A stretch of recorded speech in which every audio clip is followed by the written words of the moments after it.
Bel Cranel's reason for being an adventurer was more or less not a typical one. His grandfather once told him that being an adventurer meant you get to meet girls. However, when it was his turn to be an adventurer himself, everything was not as he expected. Bel Cranel, as the only remaining member of the Hestia familia, meant that he belonged to the god that blessed him. We now saw Bel being chased by a minotaur until he was cornered. With nothing to defend himself, he crouched down, awaiting his fate. That was until a beautiful girl came to his rescue and slayed the monster with a mighty sword. Later on, Bel was excitedly running through town, drenched in blood, until he got to Ina. The poor woman was so startled by his appearance, which was understandable considering he was covered in blood. When he was cleaned up, Ina reprimanded him for entering the dungeon and even going up to the 5th floor. Bel was apologetic, but he brightened up when Ina told him how glad she was that he survived a minotaur attack despite still being a level 1 adventurer. Bel then bashfully asked about Ise Wallenstein, the one who saved him earlier. She was a part of the Loki familia and was in level 5. The gods gave her the title of head mistress. But Bel already knew all that. He wanted Ina to tell him what her hobbies were and if she already had a partner. He was ecstatic when he learned that she was single, but Ina warned him that it would not be easy for him. He was blessed by the Hestia, which means it would be difficult for him to get close with a member of the Loki familia. After selling the gems he got from the adventure, he went home and was enthusiastically greeted by Hestia herself. She fussed over him for a moment in case he was injured and then presented him with a— Guys, I have some amazing news. This video is being sponsored by Raid Shadow Legends. That's right, we're talking about the incredibly well-known free-to-play mobile game Raid Shadow Legends, with over 700 completely unique champions, intense PvE and PvP gameplay, and unbelievable graphics. Raid is increasing its roster of awesome-looking champions with a brand new rarity, Mythical. A step above legendary champions, these new mythical champions have a special new mechanic called Metamorph that allows them to change between 2 different forms. Summon these awesome mythical champions from brand new primal shards in the portal. A mythical champion's 2 forms both use the same artifacts, accessories, masteries, and blessing, so be careful when you're choosing how to use them. You guys can't miss out on the new Halloween event. To join in, simply download Raid Shadow Legends using the links below, copy your in-game player ID, and then venture over to raidyard.plarium.com from October 15th to November 10th. Enter your player ID, gather your courage, and then venture into the Haunted Graveyard. Grab a shovel, pick a grave, and start digging, as you'll be in with the chances to dig up some amazing in-game items and even real-life prizes. Ranging from epic and legendary Halloween-themed raid champions to Amazon gift cards with a total value of $20,000. If you're an existing raid player, you can still get involved in the Halloween Spooktacular as well, and find a special promo code. Join the world of Raid Shadow Legends today. Remember, it's free to play and super easy to download. Also, if you click my link or scan this QR code right here, you'll get a free starter pack with this cool in-game loot. So what are you waiting for? Just hit my link in the description and I'll see you on the battlefield. delicious-looking potato. Apparently, the goddess had started working part-time and was given these treats for free. While having dinner, Hestia discussed how no one else wanted to be her familiar because she was just a minor goddess. Bel assured her that the blessing was all the same regardless of which god it was from. She then said that she didn't mind that it was just them, but instantly blushed because of her statement. However, she was guilty of putting all the burden on him. He told her not to worry and complimented how she worked so hard. Hestia continued on being guilty that Bel made a contract with a lousy god. He firmly told her that their familia had just been founded and that things would get easier eventually. Later on, they updated their status as he lay on his stomach, and she used her magic on the markings on his back. She commented about him constantly dreaming about the dungeons and his attraction to Ise, who probably already had lots of men vying for her attention. She told him that he couldn't marry that woman anyway since she was a Loki familia, and might as well focus on happiness right in front of him. What she did not mention to him, however, was that he had finally unlocked a skill. The realist phrase meant that he matured quickly. She was happy that he was able to activate his skill, but it was vexing to her that it was because of someone else. The next morning, Bel felt something strange, like there was a pair of sinister eyes watching him. Suddenly, a girl was in front of him. She handed him a piece of gem and told him he dropped it. When his stomach started growling, she even gave her breakfast to him. He was reluctant to accept, but the girl insisted, telling him to visit the restaurant later as payment for the breakfast. His day in the dungeon was eventful. He was doing well for himself and even managed to defeat a horde of monsters by himself. He got home and Hestia checked his status. He learned that he had gotten stronger and his points had increased. Weirdly enough, the goddess was fuming about something and even refused to answer his question of why he'd suddenly got stronger. She took off soon after, claiming that there was a party at her part-time job. Belle went to the restaurant and learned that the girl he met earlier was called Seer Flover, and she enthusiastically let him inside. He was instantly overwhelmed at the price of the dishes there, especially since the cook kept on handing him dishes he did not order. As he listened to Seer ramble, the newcomers suddenly caught his attention. It was the Loki familia, and with them was Eyes Wallenstein. As expected, Belle spent the entire night staring at her. He decided to come there often since the Loki familia was a regular there. His mood was ruined when he heard them talking about him and about the time Eyes saved him. One of them laughed at the fact that he ran and screamed after Eyes had killed the Minotaur. Beite, who was obviously drunk, kept on insulting him, even going as far as saying that someone as weak as him did not have a chance with Eyes. Belle couldn't take it anymore, so he ran out. Eyes saw him and watched him run away with a solemn expression. He was so angry that he went to the dungeon to fight some more monsters. He vowed to do everything in his power to be able to stand with Eyes. He wanted to get stronger. When Hestia checked his status again, she became increasingly worried that he was growing too fast. She became furious that this may be the result of the realist phrase, which was unheard of and was caused by Eyes. Apparently, Belle's feelings for Eyes hastened his growth at an unparalleled pace.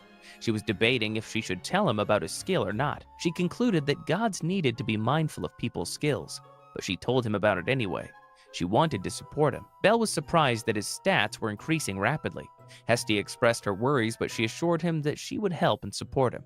However, she did make him promise not to go overboard anymore. She didn't want him to leave her alone. Just as he promised to never leave her side, she went and announced that she would be gone for 2 or 3 days. Kind of ironic, don't you think? When he returned to the restaurant, he was apologetic since he ran off without paying his bill.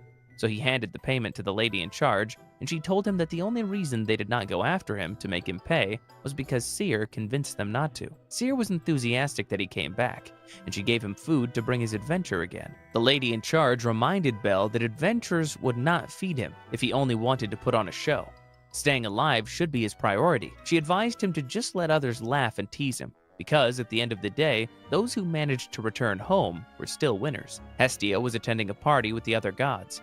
Freya, the goddess of beauty, saw her stuffing food in a container. She greeted her politely, but not long after, another goddess approached them, and it was Loki. From the get-go, it was obvious that Hestia and Loki didn't get along much. When Hestia asked her about Eyes, Loki reacted and started threatening those who would harm her familiar. They were arguing once again, and things escalated when Hestia mentioned that Loki had a flat chest. An all-out catfight commenced with Loki shaking Hestia rapidly while squeezing her cheeks. Despite getting swollen cheeks, Hestia had the last laugh when Loki walked away due to her mentioning her chest again. Hestia then talked to Hephaestus about asking her for a favor. At first, the other goddess didn't want to hear what she had to say, especially after Hestia freeloaded on her and her familiar back then. But then Hestia managed to say that she had changed, especially since she now had a familiar of her own. She then asked Hephaestus to make a weapon for Belle. Hephaestus reminded her about how expensive her custom weapons were, so Hestia had to save money before she could make one for her familiar. To her surprise, Hestia just kept kneeling in front of her, saying that it had to be now. She pleaded with her. She then started following and kneeling in front of her. Even after the party had ended, Hestia was still kneeling. She claimed that it was the ultimate form of apology and request. When asked why she had gone this far, Hestia answered that she wanted to help Belle. She confessed that she hated that she couldn't do anything for him even though she was his goddess. Hephaestus was so moved by her despair that she agreed to make a weapon. Meanwhile, Belle was instructed by Seer's workmates to deliver her purse to her. Apparently, she had left to see the monster Philia for the festival without it, and must be having a difficult time without her money. Monster Philia was an event held by Ganasha's Familia. They rented out the arena and they fought monsters from the dungeon in front of a crowd. The whole thing was a show of strength. While he was looking for Seer at the festival, a familiar voice called out to him. It was Hestia, and she dragged him along on a date. Belle was surprised and asked for a moment since he had to find someone, but she insisted that he could look for that someone while going on a date with her. Amidst the so-called date that Hestia insisted on having with Belle, a mysterious hooded woman approached the monsters under the arena. She picked one that looked particularly vicious. What could this person be planning? Back to Hestia and Belle, they were having their usual banter when a monster suddenly broke loose. To Belle's horror, the monster seemed to have sights on Hestia. So when she noticed it staring at her, he instantly grabbed her arm to flee. It chased after them no matter where they were running. When they reached Daedalus Alley, Belle had no choice but to enter. However, it still caught up to them. The monster approached the goddess, and despite his fears, he attacked it with his sword. To his horror, his sword shattered. He only managed to escape once again when he threw an explosive. They began running again while he contemplated how he was not strong enough to protect her. When he found a gated passage, he led Hestia towards it and locked the gate. He asked her to leave without him so he could buy her some time. Hestia was hysterical as she tried to call him, but he was determined to not lose his only family. Bell recalled how he struggled to be an adventurer after his grandfather's death. He tried to join a familia, but all they saw was a weak boy that would be a burden to them. No matter where he went, no one would accept him. That was when Hestia found him. She gave him the opportunity he needed, so now that they were face to face with danger, he would protect her with all that he was. Despite hearing Hestia's desperate pleas for him to return, he continued to run in the direction of the monster. Meanwhile, the escape of the monsters had been reported to Ganesha. He ordered that they ask for help from the other familia as well as assistance from the gods present. Despite the possibility of his familia being tainted, he made it clear that the safety of the people was his priority. He then wondered what was the culprit's intention by doing all this. Back in Daedalus Alley, Bell was still fighting with the monsters, but his weapon only shattered when it collided with the enemy no matter how much effort he made. Hestia, on the other hand, was trying to find a way out. She had to give Bell the weapon that Hephaestus created for him. Bell was getting exhausted by all the monsters' attacks. He hoped that the goddess managed to escape. When it had him backed against a corner, all he could think about was eyes, and now he wanted to see her at least one last time. Suddenly, a voice called out to him, and to his horror, Hestia was standing not far from them with a confident look on her face. He was devastated that she did not escape and was now facing the monster. Just when the monster attacked her, Bell sprinted towards her and grabbed her. He managed to dodge the monster, and the two of them tumbled down a staircase. When he asked why she did not flee, she called him a child and asked why he thought she would leave him behind. She said that they would protect one another, and she reminded him that he promised that he would not leave her alone. Unfortunately, the monster found them again, so he had to carry her away from there. The goddess was blushing despite the situation and exclaimed that she was happy. When he found a hiding spot, the goddess suggested that he try to defeat the monsters. She would update his stats and hit the monster with all his might. She declared that she believed in him and that he could defeat the monster without breaking a sweat. She presented the weapon to him and called it Hestia's knife. He was driven into tears and agreed to face the monster. Hestia instantly updated his stats and activated the knife. She was amazed when she saw that Bell's XP score had risen to 600. At that moment, the monster had found them, and Hestia promised Bell that she would make him win. Bell jumped from his position, and with a speed like lightning, he was able to evade and block the monster's attempt to harm him. He was amazed with his power, and the goddess told him that the knife was alive. It gets stronger as its wielder does. The fight kept on going, and Bell found courage as he listened to Hestia encourage him. She told him to trust his knife, trust her, and trust himself. And that was what he did, and he managed to obliterate the monster, leaving behind a big chunk of gem. Before he knew it, he was surrounded by people who were applauding him. Hestia ran to him and hugged him tight. However, Bell did not notice that Eyes was watching him in a corner. She saw everything that happened. Amidst their happiness, Hestia suddenly collapsed, driving Bell into a panic. He was in tears as he called out for the goddess. Meanwhile, the mysterious hooded woman who was watching on a roof, and she was incredibly smug about the whole situation. Later that night, Bell was waiting by the stairs on the second floor of the restaurant. Seer approached him and asked after Hestia. He explained that she just needed rest. He then apologized for troubling her, especially since he even asked for a bed. She told him not to worry and apologized as well, since if she didn't leave her purse in the first place, he wouldn't have run into trouble. To his astonishment, Seer said that he was glorious while fighting the monster, whispering near his ear that he charmed her. When the goddess woke up, Bell learned that the knife was made by Hephaestus herself, and that the goddess did all this so he could be stronger. He was crying once again, especially since Hestia told him that she loved him. He ended up hugging her tightly. Aina was appalled when Bell told her that he would be going to the 7th floor of the dungeon. He explained that he's a lot stronger now, and some of his stats were even at rank E now. She was skeptical about it, but when she saw his back, she realized that it was true. She couldn't stop him from going higher in the dungeon, now that his stats were a lot higher. However, when she looked at his attire, she asked him if he was free the following day. When he saw her the next day, he could not help but blush at the way Aina was dressed differently. Apparently, they were going shopping. Their first stop was Babel, the shop of Hephaestus' familia. He was protesting all the way there since he did not have enough money to buy anything there. They were walking down the halls filled with expensive weapons. Belle was surprised to see that Hestia was working at the shop. The goddess was about to explain, but she was distracted that Belle was with another girl. Aina introduced herself and informed the goddess that she was Belle's dungeon advisor. Hestia was still suspicious of her, so she whispered in her ear that she better not seduce Belle in any way. Aina then led Belle to another floor where much cheaper weapons were being sold. It was where the beginner smiths sold their creations.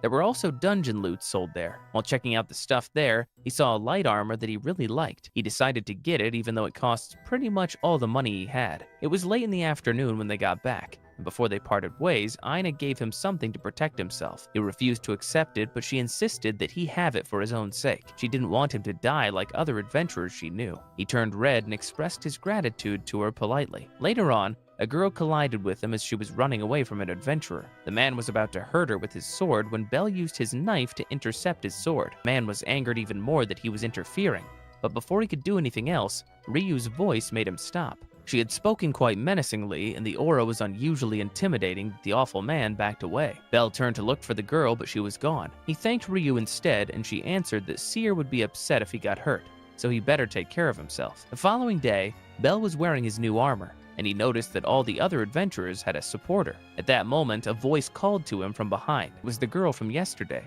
and she asked if he was looking for a supporter. He asked her if she was the Param he met yesterday, but she explained that she was a Theranthrope. He touched her ear, and she reacted, because it was a sensitive part. He decided that he mistook her for someone else. However, what he did not notice was that the girl had a devious smile on her face. The girl named Liliaruka asked him to take her as his support since she was so poor and he needed to take responsibility for touching her ear. He turned red and finally agreed to hire her for the day. They worked efficiently together and he learned that she was from the Suma family. However, she became suspiciously interested in his knife. Later that day, when Belle went to Aina to convert his gems, Aina noticed that his knife was gone. The first thing that went through his head was that he dropped it. Meanwhile, Lily was frustrated because she tried to sell the knife, but she was told that it was trash since it had not cut anything. She was walking when she encountered Ryu and Seer. Ryu stopped her, claiming to recognize the knife. She lied that it was hers, but Ryu threw a coin and it made her lose hold of the knife. She made a run for it, but she ended up colliding with Belle, who was looking for his knife. Ryu gave it to him, and he was so relieved that he thanked her profusely while holding her hand, much to the annoyance of Seer. Belle swore to never lose it again, and Ryu told him that the Param girl had it. It became obvious that Seer recognized Lily, but did not mention it out loud. Before they left, he whispered that she wouldn't go overboard with her tricks. When it was just the two of them, Lily was surprised that Belle invited her to be a supporter again the following day. Lily was formally hired as support the next day, and she went with Belle once again. By the end of the day, they were so amazed that they had earned 26,000 Valis. Just when Lily was about to talk about payments, she was shocked that Belle gave half of the money to her, and even invited her to eat with him. She thought that he would want all of it for himself, but she realized that he was weird. Meanwhile, the goddess Freya was watching over Belle. She stood up and remarked how she wanted to go to him. She wanted to see the power sleeping within him. Poor Micah was stuck listening to Hestia complain that Belle was cheating on her. She was drunk and shouting that Belle was hers, and Micah had to remind her that Belle was no one's property. She exclaimed that she only wanted to say it, and continued crying over how she loved Belle. All he could do was ask her to stop shouting. The next day, Hestia was suffering the consequences of drinking too much. She was haughty towards Belle even though he was taking care of her. She still got the notion that he was cheating on her. However, when Belle told her that he wanted to have a meal with her on the next day off, she beamed when she concluded that it was a date, and practically ordered him that they would go out that very day. All of a sudden, she was up on her feet, claiming that she felt better. When they met up later that day, Belle was blushing when he saw Hestia. But before she could take his hand, another goddess arrived and pushed Hestia away. They began crowding Belle as he desperately tried to get away. Hestia fumed that they ruined their day, so she grabbed him so they could escape. It was already dark when the two of them managed to evade the gods. When they found themselves on top of a building, Hestia was still angry, but Belle told her that they had fun despite everything. He pointed out the beautiful view in front of them. Two of them watched the city, and Belle told her that they could try again another day. Hestia smiled and leaned her head on his shoulder. Sometime later, Belle and Lily were in the dungeon again. When a monster had Belle at a disadvantage, Lily used her magic blade to save him. Belle managed to defeat the remaining monster and expressed how grateful he was for using something as precious as her magic blade for his sake. He then shared his food with her. Lily then asked if she could take the next day off, since she had to attend their familia's gathering. Belle told her that she could just tell him if she needed rest, and he would let her. He decided to take the day off as well, and Sierra was kind enough to let him borrow a book that someone left at the restaurant, so he had something to do. It was a book about magic. While he was reading, he began dreaming about what magic was to him, and what he wanted to gain from it. He thought about how he wanted to catch up with Eyes and become a hero. He did not even realize that he had fallen asleep until Hestia woke him up. When the goddess checked his stats again, she was astonished to see that he now had the magic of Firebolt. He was so shocked as well that he suddenly sat up, causing the poor goddess to tumble off his back. Belle was incredibly happy that he could now use magic. Normally, one had to say an incantation to activate it, but his stat report was showing that his magic didn't have to. Hestia advised him to test out his magic in the dungeon the following day, but he was stubborn. When the goddess was asleep, he snuck out to the dungeon. As soon as he saw a monster, he tried using his magic, but when he yelled the word Firebolt, fire shot out of his hand, obliterating the monster. He was so exhilarated that it worked that he ended up looking for monsters to fight. Unfortunately, he overdid it, and before he could return, he collapsed out of exhaustion. That was how Reveria and Eyes found him.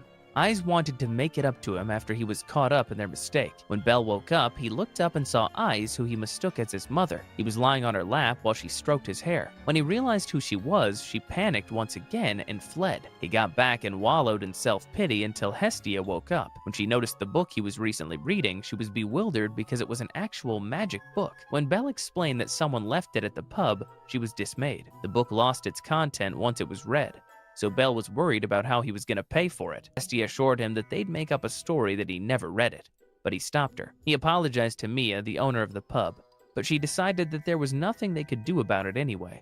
He tried to reason some more, but Mia gave him a hard look, so he went and escaped to the dungeon instead. Belle was looking around for Lily, and he saw her talking to someone, and it looked like he was antagonizing her. Before he could approach them, the man from before who was picking on Lily talked to him. He told him that they should work together to trick Lily and to get the gold she had been saving. Belle was angered by this, and he shoved him away. When Lily arrived, he asked her about the person she was talking to, but she brushed his question off. While walking away, Lily was muttering to herself that it was time for them to part ways. Lily had a hard life. Her parents died in the dungeon, and she was left all alone.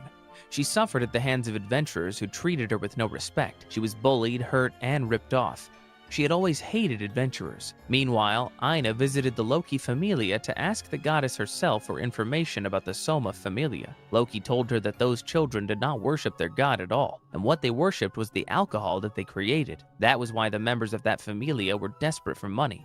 Also, they could get a sip of the finished product that was not sold to the public at all. They got addicted to that stuff. Later on, Belle told Hestia that he thought that a group of adventurers were after Lily. He wanted to take her in for a while. The goddess became the voice of caution, and she asked him if they could trust that supporter. She claimed that the girl was suspicious and even reminded him of the time he lost his knife. The next time Belle and Lily were at the dungeon, she insisted that they try the 10th floor. He was hesitant since she knew that larger monsters resided at that floor, but she convinced him that he was strong enough, especially with his magic. He followed her advice, and they went to the 10th floor. She let him borrow a sword so he could have a longer range than his knife. Meanwhile, Aina was talking to Eyes, thanking her for saving Belle back then. Eyes had a shy and sad expression when she asked if Belle was afraid of her. Aina clarified that he was deeply grateful to her. Suddenly, they overheard a bunch of adventurers were planning to harm the white-haired kid. Meanwhile, Belle had encountered an orc, and Lily encouraged him to fight it. He won against the first one using his sword, and when another one came, he used his magic to defeat it. Suddenly, he noticed that there were monster lures on the ground around him, and that he could not find Lily. More and more orcs surrounded him, and he was forced to fight them.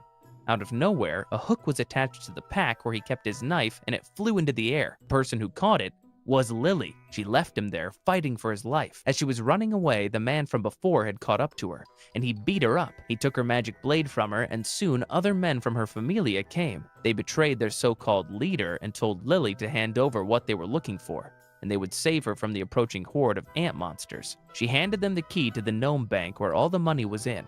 However, rather than saving her, they threw her straight into the monsters. As the ants approached her, she thought that this must be her punishment for tricking Belle. Just as she lost all hope, she heard Belle use his magic. He was alive, and he was fighting the giant ants around her. She watched him use his knife and magic to save her as tears welled up from her eyes. At that moment, in Hephaestus' shop, Aina was asking Hestia to tell Belle to stay away from his supporter.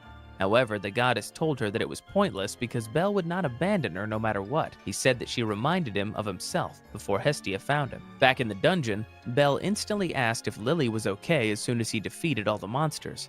He explained that someone helped him fight the orcs, but he did not see who it was due to all the mist. He quickly followed Lily as soon as he escaped. Lily was angered that he saved her and confessed all the time she had cheated him. He answered that he saved her because she was her, and that he didn't want her gone. She was crying as he told her that he didn't need a reason to save her. She ended up crying even more and hugged him as she apologized to him. Freya was saying how much stronger the boy had gotten. However, she remarked that his hesitation was a hindrance to him, but she was confident that he would overcome it and become even stronger. Lily and Bel were walking and she had shapeshifted into her Theanthrope appearance once again so she wouldn't be recognized. She was still sorry about what she did to Bel, but he had told her not to worry about it anymore. When they reached Bel's home, he went off inside to prepare tea for them. Hestia confronted Lily and asked if she was really serious about being Bel's supporter, and that she wouldn't do what she did before. Lily swore that she wouldn't betray Bel because she owed her life to him. Hestia believed her, however, she told her that she hated her for what she did to Bel, and since he was too kind, she would judge her in his stead. However, the goddess told her to take care of Bel for her, and watch over him so no one would harm him. She needed to atone for her guilt through action, and not with just words. Hestia was allowing her to join their party, but she warned her not to cross certain lines. To emphasize her words, she instantly glued herself to Bel's side when he came back. However, Lily clearly wanted to challenge the goddess, since she did the same to his other side. Bel got so flustered that the two were hugging him that he ran outside, claiming that he would go to the guild to meet Ina. When he reached the guild, he looked for Ina, only to find her speaking with Eyes. He quickly made his way to the exit, but he bumped into a broad adventurer, and before he could reach the door, Eyes blocked his way. He let out an undignified screech from his face while blushing like a tomato. Ina explained that Eyes wanted to speak with him. When he composed himself and finally spoke to her, he learned that it was her who saved him in the dungeons. To his surprise, Eyes apologized to him that he had suffered so much because of the Minotaur that escaped because of her.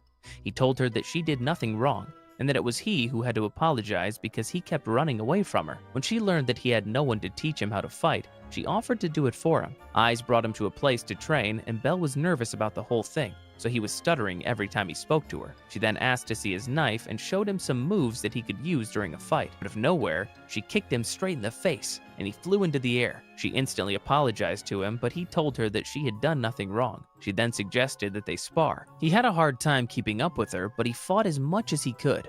She told him all the things he should remember to be a good fighter. When Bel and Lily were in the dungeon once again, she took note of the fact that he was always beaten up before they even entered the dungeon. However, he just brushed her concern away. Not long after, they were surrounded by monsters. He instructed Lily to stay back, and he began using his knife to get rid of the enemies. While he was fighting, he remembered all the things that Eyes had taught him. Lily was amazed at how good he had gotten when it came to fighting. More and more monsters approached them, but he was determined to fight some more. He wanted to catch up with Eyes no matter what. After that, Bel continued to train with Eyes, even though he passed out more often than not.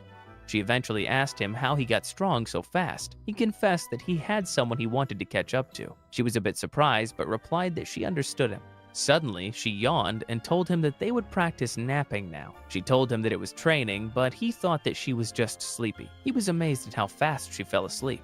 Then suddenly, the spirit of his grandpa appeared and encouraged him to kiss her now that she was unaware. But then another spirit appeared, stopping him from doing such a thing. The two got so chaotic that they only made him dizzy. He was just staring at Eyes when she suddenly spoke. He was so startled that he threw himself away from her. Later on, Eyes took him to the potato balls booth to eat, but he froze when he saw that the person behind the booth was Hestia. There was a moment of silence between them before the goddess threw herself on him as she yelled at him for being with Eyes. He could do nothing but apologize to her.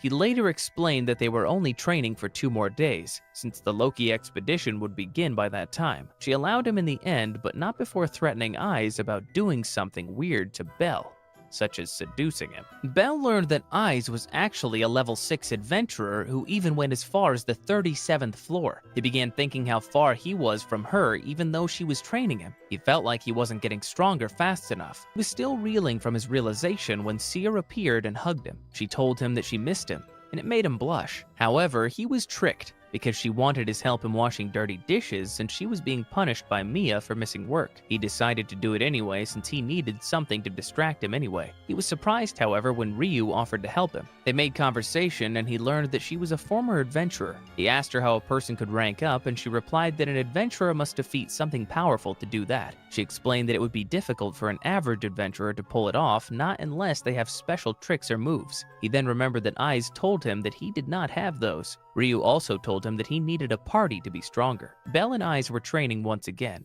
and she voiced out that he managed to counterattack this time. It was their last day, so Belle expressed how grateful he was for her lessons. They wished each other good luck before they parted ways. As he watched her leave, he promised himself that he would catch up with her eventually. Hestia was glad that his training with Aiz was over, but she was still confused about the result of his recent stats.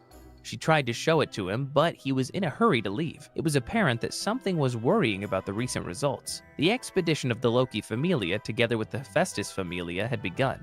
Their target was to reach the unexplored 59th floor. Meanwhile, Freya was once again conspiring with someone. She mentioned finally being able to see him during his adventure. Meanwhile, Belle and Lily were in the dungeon as well. However, he felt like someone was watching them. He started noticing that the place was eerily quiet with no monsters and adventurers in sight. He recalled how his encounter with the Minotaur started similarly to this. He told Lily that they should go, but a horrifying shriek at a distance stopped them. It was a Minotaur! In a panic, Lily told him that he couldn't fight it right now, but Belle had an enraged look on his face. No matter how much she called him, it was like he couldn't hear her. The Minotaur attacked, and they only managed to escape because Lily pushed him to the side to get him out of his state. Lily was hurt, and this made Belle even angrier. He used his firebolt and aimed it at the monster. However, it was unscathed, and it even had a weapon. At the same time, other adventurers were still on the 9th floor, and they were attacked by the Minotaur as well. One of the survivors told them that another adventurer was attacked, and it became clear that it was Belle. Aiz instantly took off to look for him, followed by Betty and Tiona. Belle was facing the Minotaur, and he was not in a good position. He knew that he would not last long if he did not find an opening. Lily woke up, and he instantly told her to run. She refused to do so, but he screamed at her to do it. Lily was crying when she was forced to escape. Belle did all he could to fight the Minotaur, but every move seemed too futile. He was eventually wounded and thrown to the ground. At that moment, Aiz came to his rescue once again. He remembered all the times she had saved him, and how small he felt when others called him weak for it. He prevented her from defending him again, determined to do this himself. The other adventurers were there as well since Lily had led them there. Some of them were reluctant to let a level 1 adventurer deal with the Minotaur himself, but before they realized it, Belle was actually holding up against the Minotaur. They could not believe that he was dodging its attacks and even using magic without an incantation. Before long, Belle was able to defeat the Minotaur and obliterate it. He was left standing, yet he was unconscious. The other adventurers took a peek at his back and saw that all his stats were now ranked S. Belle was not level 2 after defeating the Minotaur. He told Hestia that he did not feel any different, and she teased him about it. She assured him that he would feel powerful someday. She then revealed that he had a new skill called Argonaut. This was related to his wanting to be a hero. The goddess teased him again since his skill meant that he still believed in heroes like in the stories. He turned tomato red again because of this. Hestia found him incredibly adorable at that point. Hestia then had to attend a gathering of the gods that was held every 3 months. Part of what they did there was deciding what to name those who had leveled up. Takamikazuchi approached her and talked about how Belle's leveling up had the gods intrigued. A kid from his familia had leveled up as well, and he knew that her second name was at stake during that event. In their house, Belle was excited about what kind of name he would get. He was expecting it to be something cool like Fire Blizzard, Tornado Typhoon, or even Burning Fighting Fighter. However, he was in for a disappointment when Hestia returned and he learned that he was known as Little Rookie. He was devastated, but the goddess told him he should be grateful since it was neutral. Belle and Lily were at the pub, and Ryu and Seer gave them food and drinks to celebrate. But then Belle noticed that a lot of people were talking about him for leveling up in such a short time. They assured him that it was because he just got a second name, and that it was a sign of his popularity. The 4 of them toasted his success together since Mamma Mia gave Ryu and Seer permission to join them. Ryu advised him not to go beyond the 13th floor, since he was still a solo. He needed to find party members if he wanted to go to the middle floors of the dungeon. A bunch of arrogant and nasty adventurers heard them and told Bell that he could join them, but only if he let them borrow Ryu and Seer. Bell became instantly enraged and was about to lash out when Ryu spoke out. She was the one to put the adventurer in his place, with her skills from her past adventuring. Mamma Mia had driven them away as well before a fight could break out. Later on, Bell was in Hephaestus' shop again looking for an armor similar to the one he had. He approached the desk and saw another man arguing with the salesperson. He went closer and inquired if they still had any armor made by Welf Caruso. The man beside him started laughing hysterically. It turned out that he was the smith who created his armor. Welf was ecstatic that the famed little rookie was using his work. He talked to the man, and the smith offered to be his official smith. He'd be the one to make all his armor and weapons. And in exchange, all he asked was that he let him join his party. The very next day, Welf joined them in the dungeon, and Lily was not happy about Bell not consulting her about it first. Welf and Lily began bickering, so Bell explained that he really liked the armor that Welf made, so he let him join them. When Lily learned that his name was Caruso, she instantly exclaimed that he was from the fallen family of smiths that lost their ability. Suddenly, monsters started appearing, and they had to start fighting. Now that he was witnessing Bell in action, Welf couldn't help but be amazed. Bell himself was taken aback that he had gotten faster and his magic was stronger. What surprised him even more was when his hands started glowing and he was able to save Lily from a baby dragon with just a firebolt. Hestia later explained that his improvements were due to his new skill of being a hero. Bell then asked her about what she knew about the Caruso family, and she explained that they used to make magic swords in the day, but that was all she knew about the family. But he was surprised when she told him that she knew about Welf himself. He could make powerful magic weapons, but refused to make any. Another day came, but Lily was unable to join them since she had to look after the sick gnome she'd been living with. Welf offered to tweak Bell's armor instead.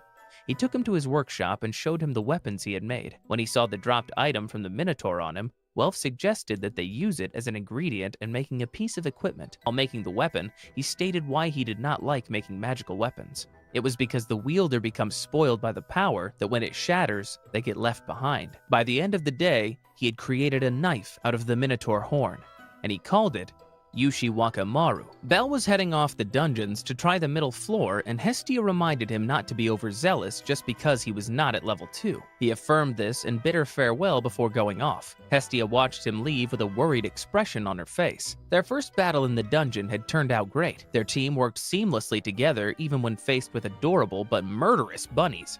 At the same time, Takemazuchi's familia was also on the middle floors. One of their party members was injured and they were racing out of there. Things got even worse when hellhounds started following them as well. They ended up where Bell and his party were. They saw how they were surrounded by murderous bunnies. However, their leader decided to leave the other party behind since he cared more for the lives of his members. When Bell, Welf, and Lily saw the other party pass them by, they knew that the monsters chasing them would divert their attention to them. They quickly went into a passageway. The monsters followed them, and when they reached the bridge, Bell told Lily to go ahead. He faced the monsters so they could escape, but some hellhounds managed to evade him. Good thing Welf and Bell were able to protect Lily. However, they were soon surrounded.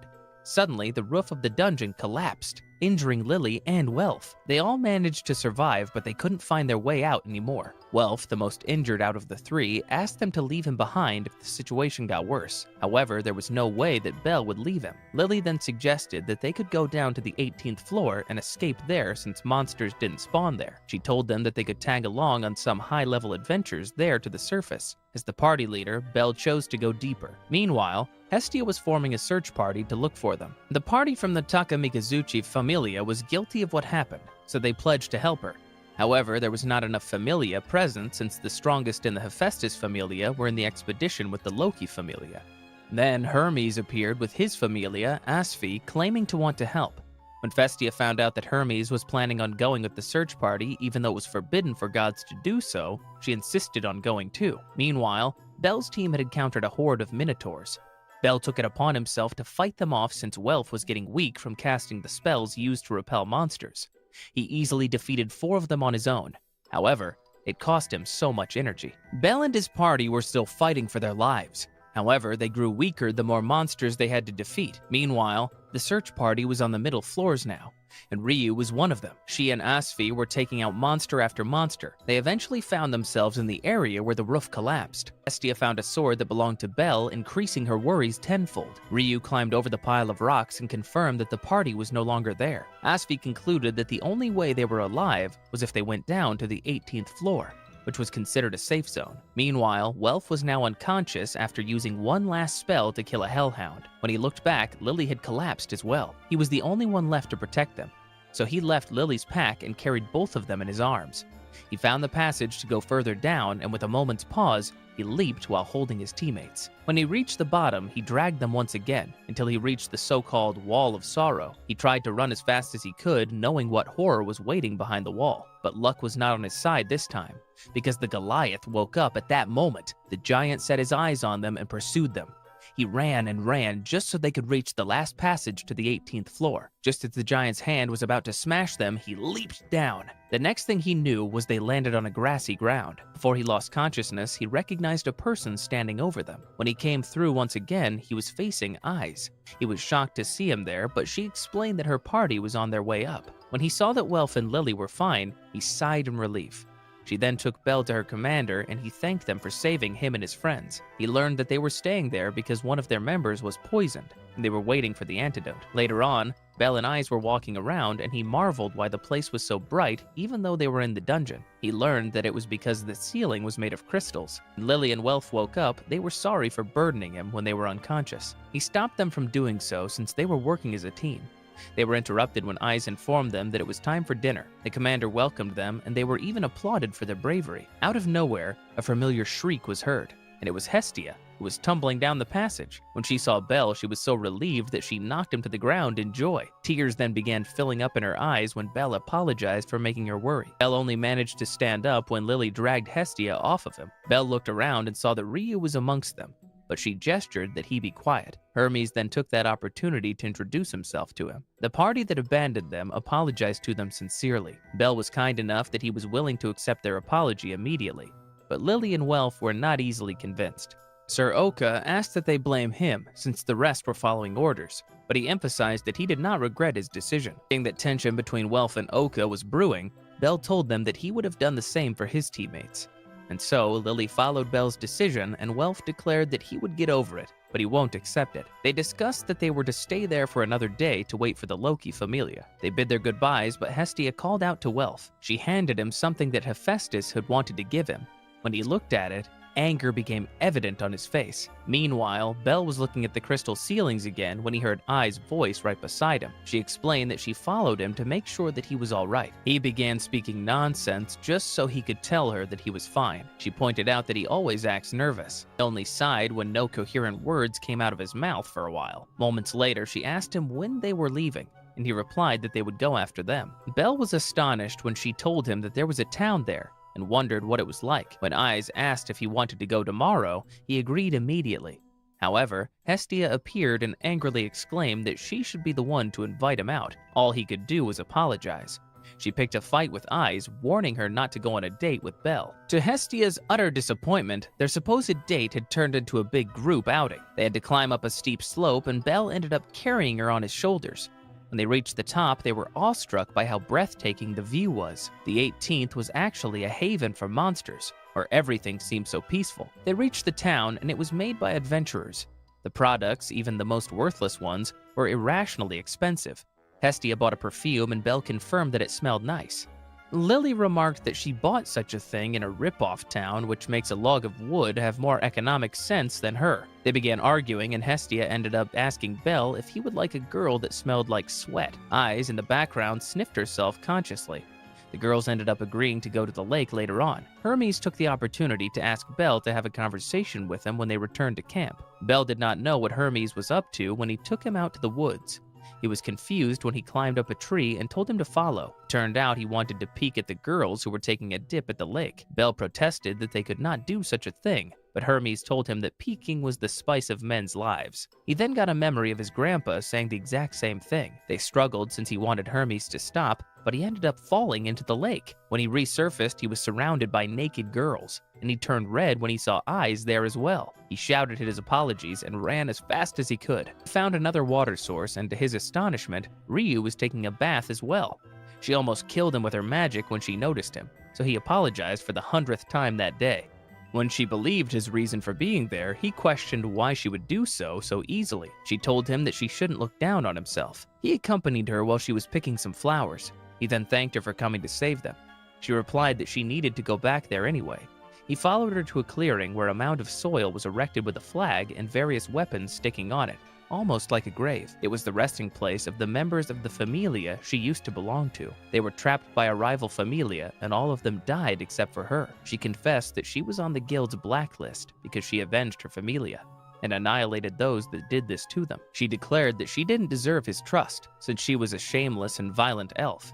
But to return her words to her, he told her not to look down on herself as well. Later on, the first party would leave, and Eyes was among them. Belle told her to take care, and she did it to him as well. Meanwhile, Hestia was fuming behind the tent because she recalled that Belle should only peek at her alone. Suddenly, an invisible force covered her mouth and took her away. When Belle went to check on her, only a note was left in her stead. It was addressed to him, and someone claimed to have taken his goddess. He rushed to the location they indicated, and he was met with the guy who tried to let him join their party in exchange for Ryu. He demanded that they fight to the death. What Belle did not expect was for his opponent to turn invisible. As expected, he had a hard time fighting off a person he could not see. It turned out that Hermes had given the adventurer the Hades item. Asfi told him this was repulsive, but Hermes replied that if he really was the one, he would not break, and he would learn the dark side of people. At that moment, the other adventurers from camp arrived and began fighting off the enemy adventurers. Meanwhile, Hestia was bound to a tree and alone when her guards left to join the fight. A monster bunny then appeared who was actually Lily, who used her shapeshift magic. She helped her escape and explained that she followed the smell of the perfume she bought earlier. In the bloody duel, Belle took another hard hit. However, for some reason, he started sensing something. He began anticipating his enemy's moves, which baffled even the wielder of Hades' item. He realized that he could sense others' animosity, and he used it to his advantage. Not long after, he managed to shatter the weapon, and his opponent became visible once again. The fighting stopped when Hestia's voice rang out. She released her power, and all the other adventurers had to get out of her way. When she reached Belle, she turned off her powers and hugged him. She was crying as she apologized for getting beat up because of her. Just when they thought all was well, a loud crash was heard, and a giant mass crashed onto the ceiling of the dungeon. Hermes watched as everything went dark. He remarked how the dungeon hated them. A floor master destroyed the ceiling and stood up on the once peaceful 18th floor. Various other monsters appeared and attacked the adventurers who were fighting them earlier. Belle moved to help them, but Ryu asked him if he really wanted to use his own party to help those people. Party members gestured that they would follow him, and so Belle told her that he would. Ryu told him he was a bad leader, but claimed that his decision was not bad. Asfi managed to convince the rest of the adventurers to help defeat the floor master since the exit was blocked. Every weapon was gathered and all the magic wielders came together. Ryu and Asfi came up with a plan to distract the giant as the mages began casting. All the other adventurers were attacking the giant with all their might. When the giant was about to release another howl, the mages struck him with their varying types of magic. The giant's jaw was detached from its body and it got all kinds of injuries due to the effect of their joint spells. However, in an instant, all the damage was gone, like they were not there at all. It was regenerating. Soon it was attacking them once again. They were now surrounded by an ominous red hue when Belle came through from the monster's hit. It was just him, Ryu, and Asfi who were fit to fight, so Ryu instructed him to deal with the lesser monster so that they wouldn't be overrun. They needed to buy some time so the mages could cast another spell. However, Belle eventually faced the monster once again and summoned as much of the firebolt as he could, aiming it at the giant. He managed to take off half of its head, but it still managed to use its mouth to release its power. Belle was thrown in the air, and the giant was about to slap him with its hand when Oka prevented the hand from colliding directly with Belle's body. The both of them were flung away and landed unconscious on the ground. When Hestia found them, she was worried about Belle's well-being. However, she told Ryu to buy Belle more time to wake up, since she was confident that he would defeat the giant. Meanwhile, Belle could hear Hestia's pleas for him to wake up. He heard how much she believed in him. However, he could not make his body move. Suddenly, he remembered his grandfather's words about being a hero, and somehow it gave him the courage to get up. He was determined not to fail anyone and protect his comrades. Bell started glowing, and an extension, the longsword he was carrying, glowed as well. At that moment, he was raw power, and with one big slash of his sword, half of the giant's body was gone, revealing the large chunk of gem in his torso. Finally, he used his knife, and everything that was once the floor master disintegrated into specks of dust. Amidst all the celebration, Hermes smugly revealed that Zeus was wrong, and that Bel, Zeus's grandson, was the last hero of his familia left behind. Hermes knew that the wheels of history were turning, and he was witnessing it. He shall see it to the end himself. Right now, he and his party are exploring a cave system, and without much difficulty doing so. Between his powers, Lily's support capabilities, Welf's swordsmanship, and aggressive attacks, and along with Mikoto's superb fighting skills, the party pretty much takes each level of the dungeon with ease. They manage to clear the levels of the dungeon they entered, all without a hitch. This is cause for celebration, and so Bell and the others decide to spend the evening afterwards splurging themselves in a tavern with drinks and good food. In a life of constant dangers, putting your life on the line for fame and adventures, that's really well deserved for the heroes. The party is mostly present, with Mikoto being the only one not in attendance, something the group comments about, especially Welf, who noted that Mikoto shouldn't be shy around them anymore since they're not other people. Speaking of Welf, he himself has enough reason to celebrate, as he's finally leveled up to level 2, putting him in the same category with Bell himself.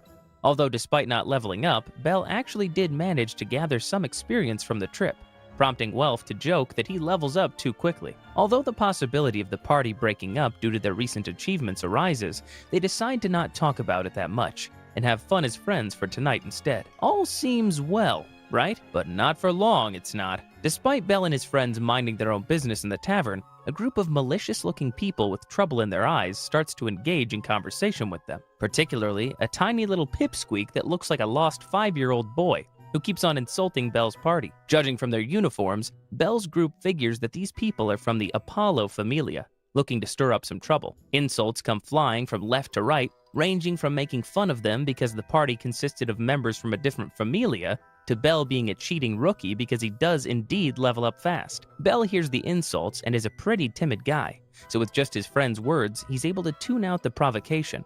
But when the tiny pipsqueak starts going off on Hestia, saying that she's a loser goddess that's got nothing going for her but her chest, Bell loses it. Like, really loses it. And so, of course, the entire thing results in a bar fight. Along with Welf, who struck first, the two actually managed to take care of most of the Apollo-affiliated hecklers. That is, until a mysterious member from their group, with a serious demeanor, manages to knock down Welf as quick as the effortlessness he did it with. Bell too was severely injured with just 2 or 3 hits.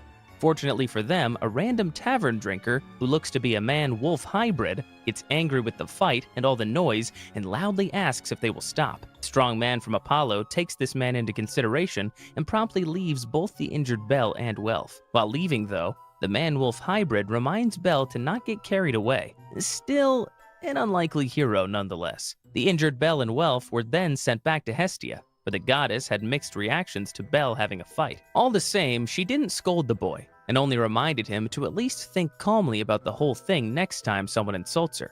She isn't the only one Bell confesses that he had a brawl too, as he tells Ina the next day as well. Though not happy with it, Ina lets the boy off with a warning, saying that disputes between the members of a familia can usually get the town caught up in it, and like a curse, that immediately seems to be the case, as after Bell exits Ina's office, 2 representatives from the Apollo familia arrive to give him a letter. To be more specific, a party invitation for him and Hestia. When she learns of this, Hestia thinks this might be a plot by Apollo, but still chooses to go. She arranges for some of her friends to go too, and away they went to Apollo's party. The party thrown by the sun god is lavish and quite posh, with everyone attending wearing a gown or a fancy tuxedo, kind of like the Met Gala. In the party, they meet various gods that they're quite acquainted with, most notably Hermes. Pretty soon though, Apollo arrives to welcome his guests. Wearing a white suit, a red robe draped over it with a laurel wreath upon his head, he looks more godly than most in attendance. Hermes notices Bell eyeing Apollo and asks whether or not the hero plans to meet him. The god then discreetly warns the boy about Apollo, saying that although he is fun, he is tenacious. That isn't ominous at all. Actually, that isn't the only time Hermes observes Belle eyeing someone during the party. He notices the boy look intently at Eyes, too, when she arrives with her goddess. Belle, by this time, had excused himself away from the party and went to a balcony, where he saw the man who defeated him easily talking to a stranger. Hermes manages to find him though, and with his cunning words, both encourages and helps him ask Eyes to dance. That's gotta be the smoothest wingman ever. But like before, no matter how happy Belle is, there's always a twist. Suddenly, Apollo appears and, singling out Hestia and Belle as suspects of the fight earlier, challenges them to a war game. Trouble has now found them pretty early on this season. Apollo corners the Hestia Familia in his quite devious plan, using that tiny little pipsqueak, who's a great actor by the way, as evidence of the alleged violence Belle did. He sprung the declaration for the war games right there in the middle of the ballroom floor in front of all the guests. What's more, he asked for Belle in return should Hestia lose. Hermes really was right in his warning. Apollo may be fun, but he's hiding a sinister and tenacious mind underneath. To her credit, despite the pressure the trap mounts on its usual suspects, with the entire significant figures watching you get pushed into a corner by mischievous means, Hestia holds her ground and plainly refuses the invitation to war. And then she proceeds to do the bravest thing she could do in that situation again. She leaves the party with Belle in tow. Like she said, she isn't the type of goddess to be hurt or intimidated by insults or provocation. It would have been nice if that was the end of their troubles with the Apollo Familia, but unfortunately, the god himself is relentless at getting back at Hestia. Or perhaps he really just wants Belle as his subordinate.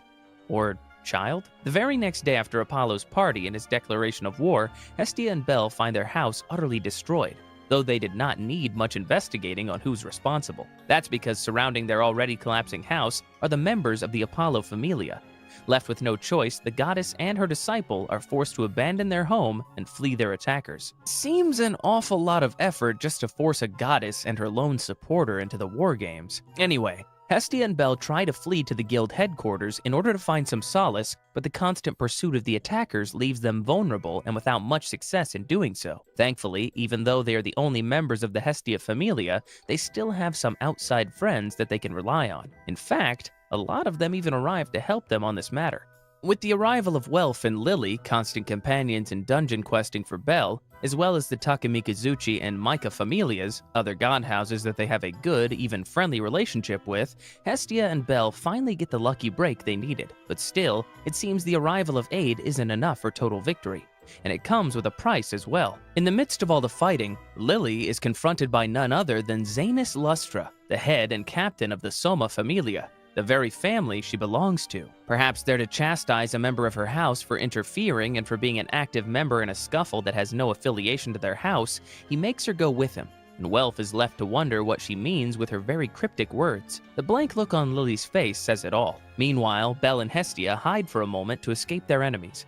However, in their moment of rest, they hear a call from one of the Apollo followers.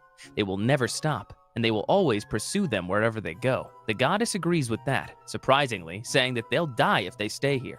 And so, Hestia asks Belle if he's willing to run away with her. No matter the obstacle, no matter how far or how long, she's willing to do it if Belle agrees. She doesn't want to lose him, and asks him what he truly feels about her, hoping for an answer that'll justify leaving everything behind for just the two of them. Unfortunately, Belle gives a less than desirable answer, so the goddess begrudgingly abandons that thought. And so, with no other choice, the two head straight for Apollo's mansion. There, they accept Apollo's war games, much to the delight of this cynical god. And now, they begin the difficult road ahead. With the challenge and Lily's apparent abduction, with the help of both Eyes and Tiona, Belle prepare for the games himself in secret, while Hestia tries to find a way to help their friend that's stuck in the clutches of the Soma Familia. Outside the mansion where the Soma Familia resides, a clamor of common folk swarms the entrance. Apparently, those in need are fighting over themselves for some of the god Soma's wine, but the god in question stays silent the whole while, hearing the people's pleas. He stays by himself in his study, quietly working a pestle and mortar. The silence is broken, however, as Zanus enters the room with a dejected Lily. The captain starts to speak on behalf of the girl, saying that finally, he has brought the missing member of their family home, and that she's willing to work in order to compensate for her absences. But even before he could finish talking, Lily interjects in a sort of final request or plea, asking for the god directly if she could leave the Familia. Instead of letting their god answer, Zanus answers on his behalf, saying that a price is to be paid first before letting a member walk free, a price costing 10 million Valis to be exact. Looks like Xanis needs to learn some manners about letting other people talk. Anyway, Lily can't believe the ridiculous amount that she has to cough up, and she looks upon her god, perhaps seeking the tiniest bit of mercy. But as if they weren't even there, he just rests the decision upon Xanis. It seems Soma is a little bit depressed and tired from hearing a lot of people's pleas. And so, Lily, who is now back in the supposed care of the Soma familia, finds herself trapped in a jail cell by her very own captain, Xanis. Though not entirely because of the reason wherein she was a part of the entire debacle with Apollo's men, it turns out Xanis is of the greedy type. After finding out about Lily's transformation magic abilities, he wants to exploit his member's ability for money, essentially extorting her as a means of income. And it's not like their patron god would care enough anyway. But until Lily willingly cooperates with her magic, Xanis will keep her in that jail cell. Meanwhile, the guild is filled with a new kind of buzz after the two gods involved in the recent happenings of the town finally agree to compete via war games. If only they knew of the method that Apollo used to get Hestia to agree. Regardless, the gods decide to call a council wherein the terms and conditions are to be discussed regarding the war game, what price the winner gets, and the other related things. It is here where every aspect of the game is decided, and it's also where Hestia finds an unusual and perhaps momentary ally. Through the council, the gods agree with Apollo's previous demand that should he win the games, he gets Hestia's one and only subordinate, Bel. On the other hand, if Hestia will be the one to triumph, Apollo will have to give her anything she wants as the prize. Afterwards, the gods then decide what nature and form the games will take place in, eventually landing on a battle based on a castle siege, and Hestia Familia will be the one on the offensive, laying siege upon Apollo's castle, who conversely will be taking up the defense. In comes Hestia's unusual ally. From the crowd, Freya, a goddess that caught Bel in her eyes during Apollo's party and so subsequently gives her attention to, was able to tease and influence Apollo enough to allow his enemy to have at most just one helper during the games, provided that that helper in question is from an out-of-town family. At least they've gained a little bit of leeway. With all that decided, Bel now continues to prepare for the games, seeing as how he's the only official member of the Hestia Familia. But not to worry, as he spends all his training time with Eyes and Tiona. For the next few days, there's a strong chance that Bel would not hate the time he spends training. All the while, the goddess Hestia is still busy with her plan to spring Lily out of Soma territory. She, along with her friends, rush towards the Soma Familia, but as is with the Apollo Familia, another fight ensues. But it turns out, Lily makes her own way out of the entire debacle. After one of the guards takes pity on her situation, she manages to break free of the jail cell. And in light of another battle being fought, though this time on her behalf, she immediately goes to her god Soma. And this time, she isn't pleading for her own freedom, or even her own well-being. All she's asking is for Soma to help Hestia and the others. But Soma compares those words to someone who's ingenuine. He asks Lily that if she can say the same thing after drinking divine wine, he'll grant her request. Lily strengthens her nerves and downs the entire cup. Unfortunately, she did start feeling the effects, and Soma turns her back, thinking the discussion over. However, Lily manages to sit up completely by herself, and still manages to plead to her god to stop the fighting. Saying that Soma was moved by this is a huge understatement. Perhaps seeing hope from the child, the once passive god actively silenced Xanis, who started talking again, and called out to his supporters to stop fighting. And before Xanis could cause any more trouble, Welf arrives to rescue Lily, thereby ending the rescue mission. Afterwards, when Lily's been allowed to go, the rescue team disbands, each heading home for the day. Each of their friends are still mulling over how to help Hestia and Bel during the games, so much so that Welf and Mikoto both asked to be transferred to the Hestia Familia from their respective houses. And with the insistence of Hermes, who's actively but discreetly helping Hestia, manages to convince Ryu to join as the Hestia Familia helper, since she fits Apollo's restrictions. The light of the early morning sun fills the scenery, as those of the new members of the Hestia Familia, along with Hestia herself, stand outside waiting for someone. It's the day of the war games, and now they're waiting for their friend, the original lone Hestia subordinate and the main figure in Hestia's new 5-man army, Bel. Already strapped in armor, the hero arrives with a smile on his face, greeting his friends and now official colleagues. They all cheer as he declares their departure.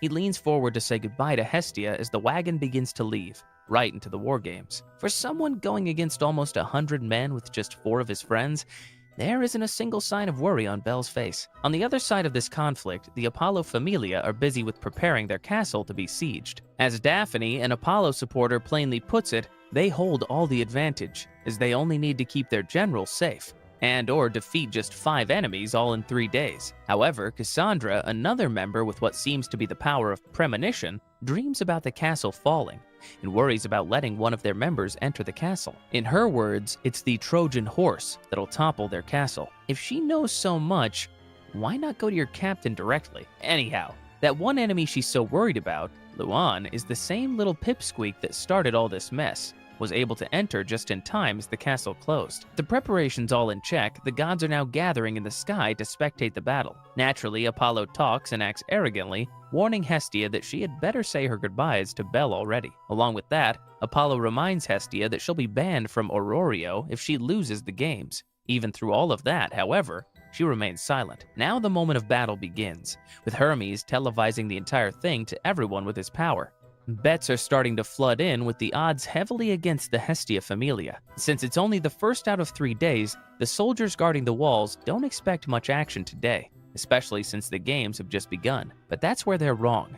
As soon as they're done talking about it, 2 of the guards see a single cloaked figure arrive from a nearby rock formation. Surprised by the sudden appearance, the apparent lack of tactic, the soldiers notch and let loose an arrow. To be honest, when you're taking down a castle with 5 men, patience, strategy, and normal thinking goes straight out the window. The lone attacker, revealed to be Ryu in disguise, wields 2 magical swords with destructive capabilities, which is how she's able to take down the arrows and destroy some parts of the castle walls. Rightly so, this sends the Apollo Familia into panic. Despite them having a numbers advantage, Luan then appears, urging the soldiers to send 50 men to take down the solo attacker, per the request of their general. Despite wondering why they're dividing their manpower, the soldiers march forward.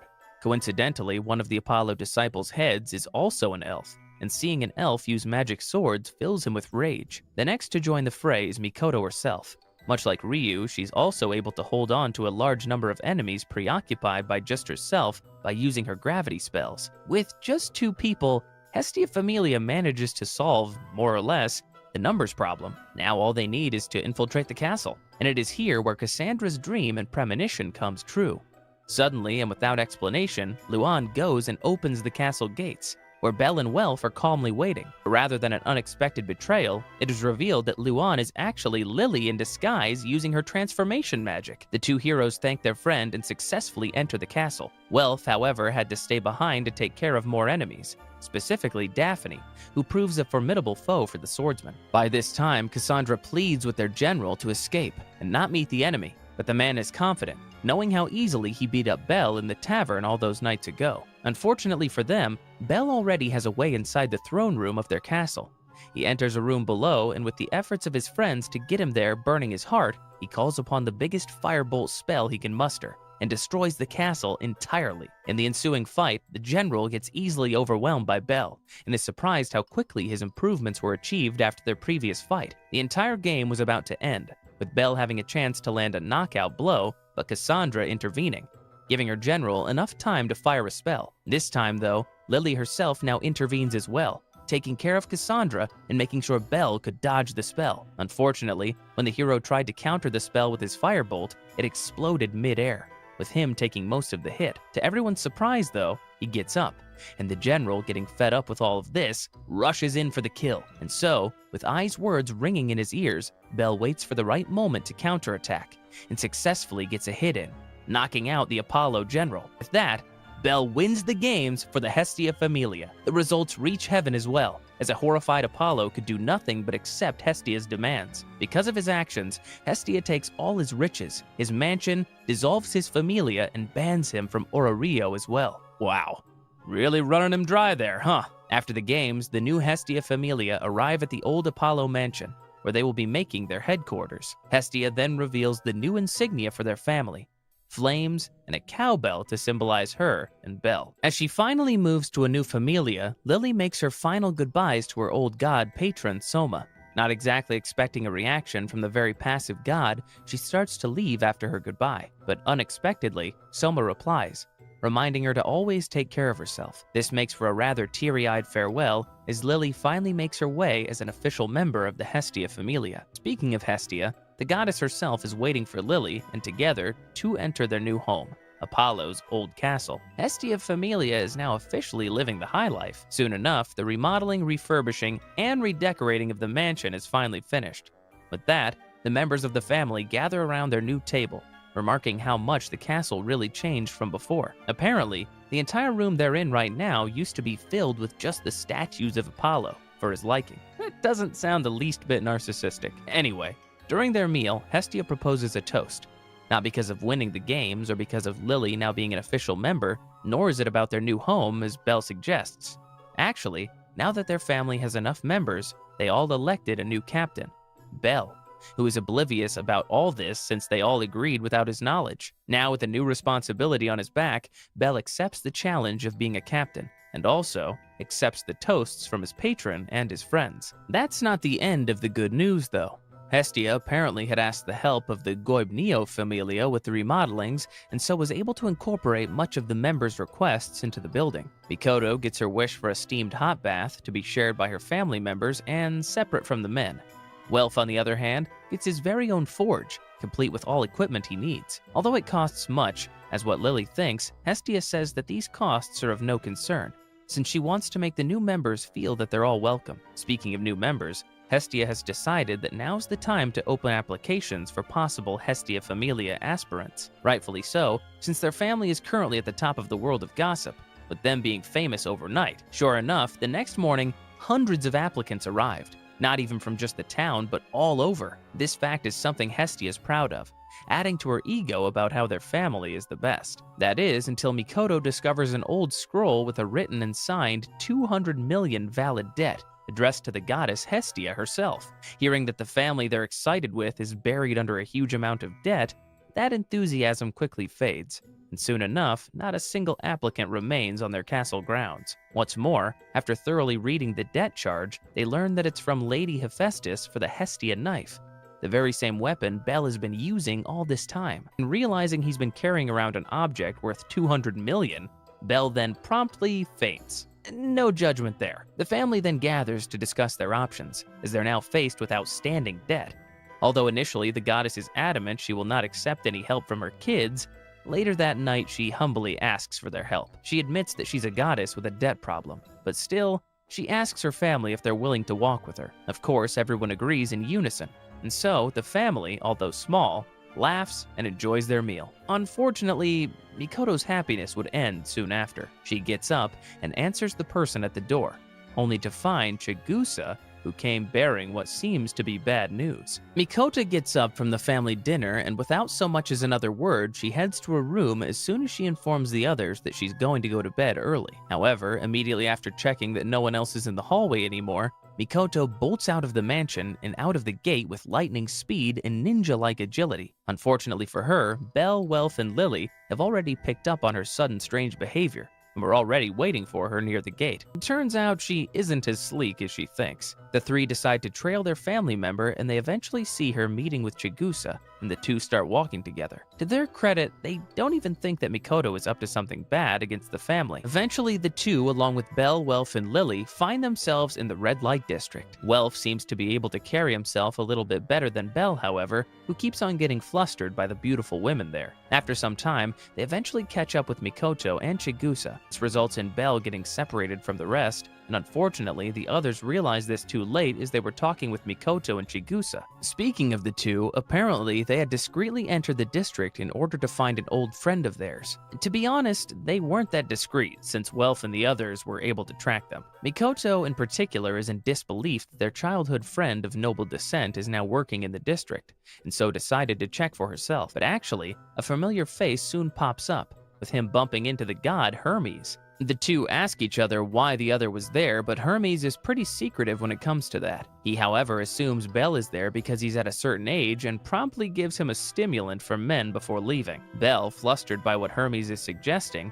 chases after him, only for the boy to run into Aisha. But the girls find Hermes' parting gift, and so they decide to take him in. Meeting with Hermes caused more trouble than it's worth. The girls that took him weren't just any girls. It turns out they're working for the goddess Ishtar under the Ishtar Familia. Come to think of it, Bel has learned that this family is allegedly one of the most influential and powerful. But only now did he see as to why that is the case. Fortunately for him, the group of girls have a fight as to who will get some time with him, making enough time for him to escape. But what's unfortunate about this is even though he might have escaped the compound, the Ishtar Familia's influence is so great in the red light district that now almost everyone is looking for him there. He manages to dodge some pursuers here and there, and he manages to find an empty room in which to hide from them. At least he thought it was empty. Looking around, he finds a beast woman with blonde hair apparently waiting for a customer. And since he's there, Bel gets mistaken for one. Thankfully, she collapses as soon as she sees his collarbone. Dodged a bullet there, Bel. Now with the chance to talk, the two clear the confusion.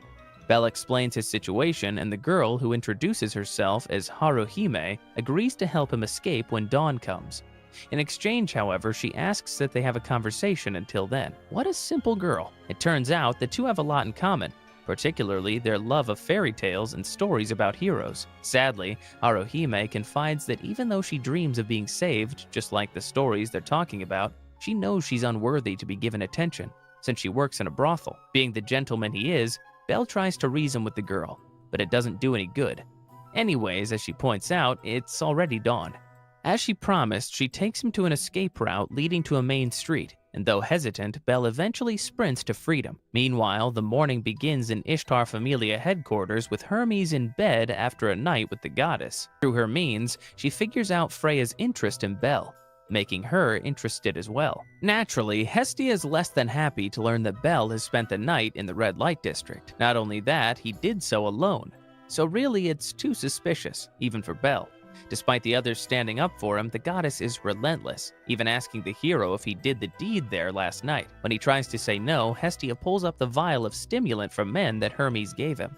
Since he already promised that he'll keep Hermes' presence in the red light district a secret, he couldn't muster an explanation. Poor Bel, suffering because of how honorable he is. If not for nothing, Hestia accepts that Bel isn't lying, but regardless, he did spend the night there, against his patron god's wishes. And so, the promising little rookie gets punished with community service. It could have been worse, so Bel isn't too worried about it. In fact, he's more worried that he's angered Hestia than other things. But actually, that isn't the only thought stuck in his mind. Remembering last night, he couldn't bring himself to forget Haruhime, and the helplessness he feels against her loneliness. Sometime later, the other members of the Hestia Familia arrive, each bringing their own broom in order to help out their punished captain. Bel initially asks the others not to join, but they are adamant since he got punished because of all of them. They then joined in too. Family really is the right word to describe this group. Anyway, while doing their work, Mikoto happens to mention that she was out last night because she was looking for information about her friend that's supposedly working in the district. Thinking of Haruhime, Bel asks whether the friend Mikoto is talking about is the same person that he had a conversation with and helped him escape. Coincidentally, it is, as evidenced by Mikoto's shocked reactions. The world is really a small place, isn't it? After getting over the shock of their fated meeting, Bel starts getting the idea to rescue the girl.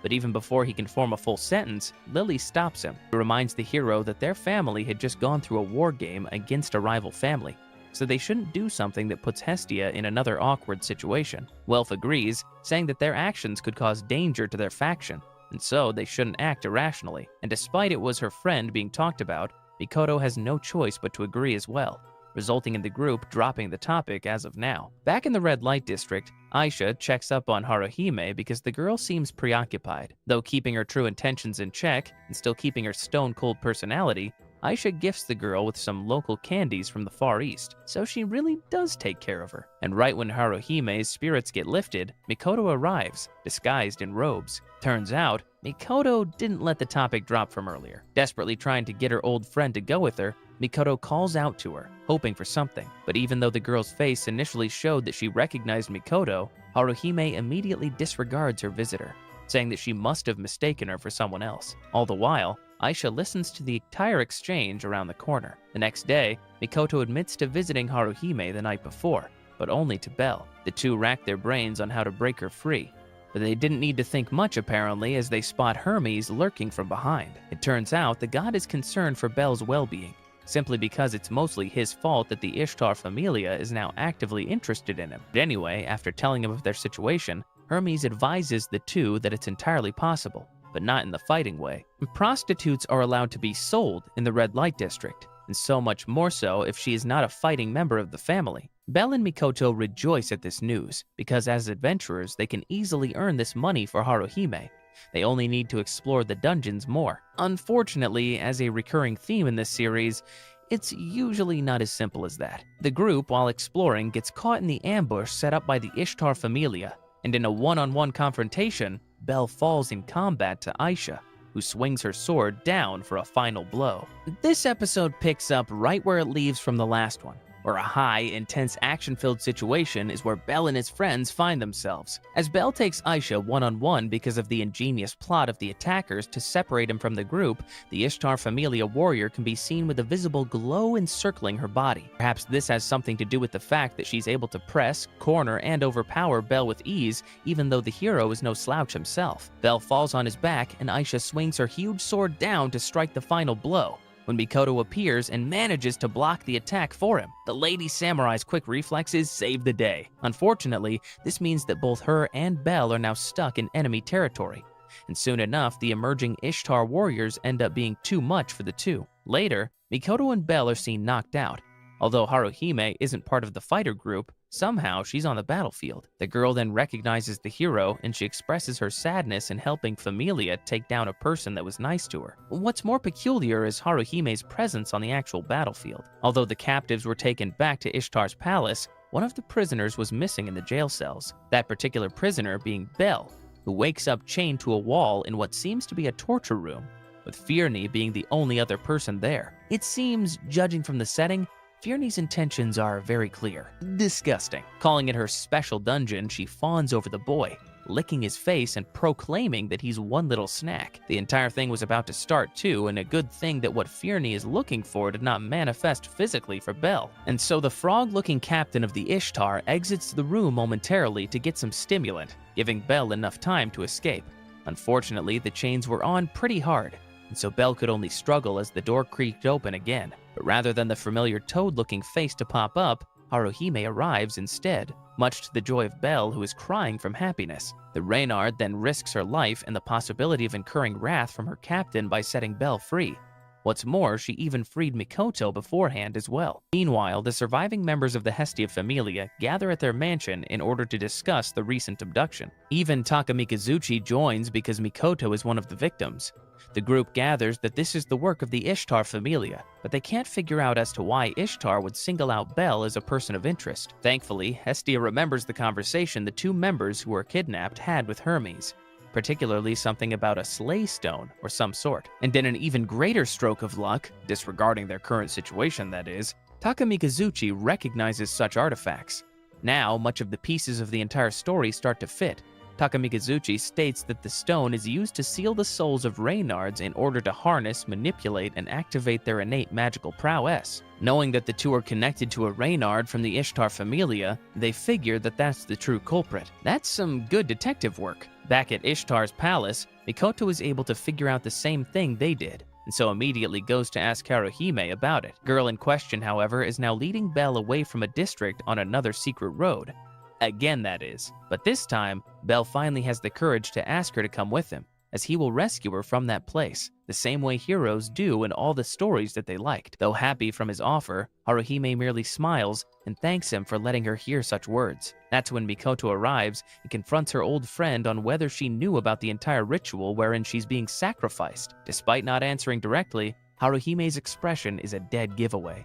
She indeed knows about it, and yet is still willing to sacrifice her life away. Naturally, Mikoto gets angry at this, but before the conversation could deepen, Aisha appears out of nowhere and snatches Haruhime away from the two. Now standing above Belle and Mikoto from one of the rooftops with Haruhime in hand, Aisha begins to talk more about the ritual. Apparently, the reason why the Reynard girl is so important is because of her level-boosting magical powers. Using that, fighters such as Aisha become even more powerful, capable of engaging better foes in combat and still win. This explains why she's able to beat Belle in battle from before. Nonetheless, what angers her even more is she had heard Belle's promises of freedom to Haruhime. Aisha teases the boy about it, saying that if he's really serious, then he would have to start a war against their families, something Belle isn't ready for. His hesitancy is all Aisha needs for an answer, and proclaims she will never give up Haruhime, a girl which she actually cares for, to a scared boy. Soon enough, other warriors from Ishtar arrive, forcing Mikoto and Belle to flee. All the while, a single thought runs through the boy's mind, namely, how much Aisha is right, that despite his words, he isn't even close to risking it all for Haruhime. Both Belle and Mikoto find momentary solace by hiding from their pursuers. The two are exhausted from all the running, but Mikoto finds that this isn't the only thing bothering Belle. He thinks back on all the heroic promises he had made, and Haruhime's response. But most importantly, he thinks about Aisha and her taunts. His face crunches with frustration, as he realized how easy he was to read earlier. Belle isn't willing to risk an all-out familial war just to save a friend. This takes a huge mental toll on him, making him question the kind of hero he is becoming. More so than anything, at least Belle is honorable enough to think about others and question his actions for them. But on the other hand, the remaining members of the Hestia Familia, along with the god Tekka Mikazuchi, try to storm Ishtar's palace in order to aid their missing comrades. They march towards the front gate and demand entry, to which they've been denied to. In retrospect, perhaps marching down on the enemy's doorstep isn't the smartest thing to do. Yet still, they have Lily who can infiltrate the castle for information just as easily. Unfortunately, Lily reports that the Ishtar Familia has no plans to let the two prisoners escape, nor let the Reynard go as well. That's because tonight they're going to perform the ritual.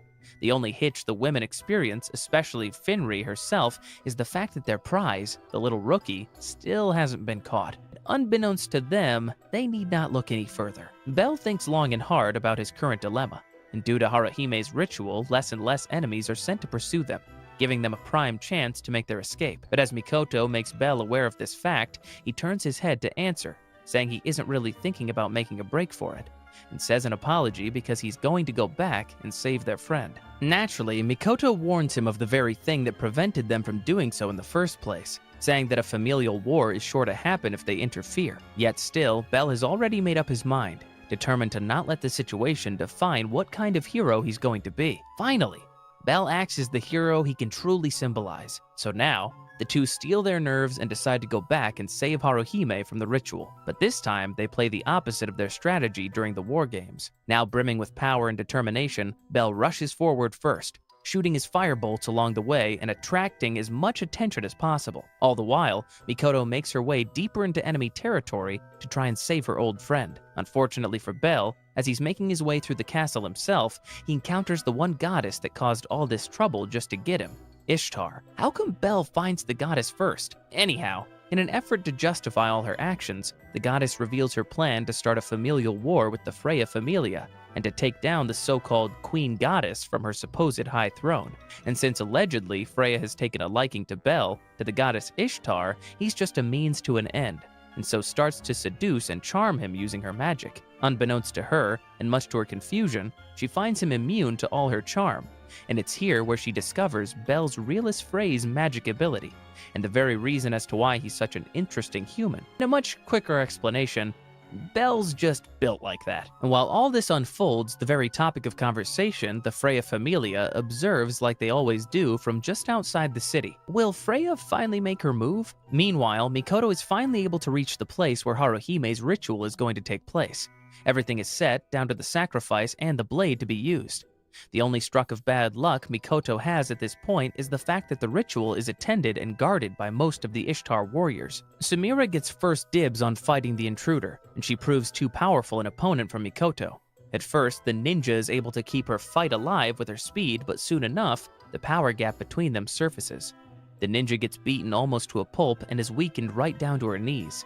But even bloody and beaten, she still continues the fight, clinging so hard on Samira's body while kneeling that even the warrior couldn't get away. She starts to cast a spell, but even Samira knows that Mikoto's magic takes too long to chant, and so she starts to beat her senseless again. Like they say, never count out a person who's desperate. But with the aforementioned feeling deep in herself, Mikoto mustered one last spell in order to defeat Samira.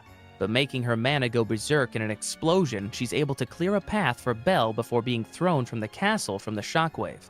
And Belle has been waiting for an opening all this time too. Following Mikoto's wishes, he rushes forward, knife drawn, and sprints towards the Ishtar warrior who now is attempting to strike Haruhime with the ritual sword. With just a split second's difference before the sharp metal could reach Haruhime, Bell manages to strike first, making the ritual sword launch into the air and shattering the Slay Stone after it landed. In the midst of all this commotion, it looks like Ishtar is in more trouble than it's worth.